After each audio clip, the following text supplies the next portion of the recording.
దీని తాలూకు గ్రావిటీ, దీని తాలూకు సీరియస్నెస్ నాకు అర్థమవుతుంది.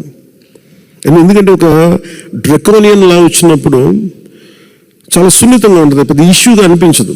అది అప్లై చేసే కొద్దీ దాని అప్లికేషన్ దాని తాలూకు మీరు ముందే సెన్స్ చేస్తూ ఉన్నారు. అంటే మీరు చెప్తున్న ప్రతిదీ ఈ ఆంధ్రప్రదేశ్ ల్యాండ్ టైటిలింగ్ యాక్ట్ 2022 ఇది కైండ్ ఆఫ్ డ్రకోనియన్ లా. దాని ముందే మీరు గ్రహిస్తున్నారు, ఇంకా ప్రజల అనుభవంలోకి రాలేదు ఇంకా అది. అందుకని మీరు ఉద్యమిస్తున్నారు. ఇది ఖచ్చితంగా ఇది యాంటీ పీపుల్ యాక్ట్, ఇది యాంటీ కాన్స్టిట్యూషనల్, యాంటీ పీపుల్,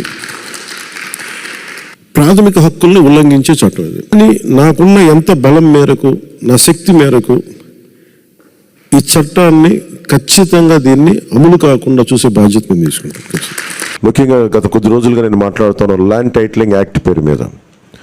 పట్టా పుస్తకాల మీద ఆంధ్రప్రదేశ్ రాజముద్ర తీసి జగన్ ఫోటో వేయించుకొని తన అచ్చరాగైన పనులు చాలా చేస్తూ లక్షలాది ఎకరాల ల్యాండ్ టైటిలింగ్ యాక్ట్ పేరు మీద లక్షలాది ఎకరాలని ప్రజల ఆస్తుల్ని కబ్జా చేస్తున్నారు. ల్యాండ్ టైటిలింగ్ యాక్ట్ని రద్దు చేసి ప్రజలకి రక్షణ కల్పిస్తాం.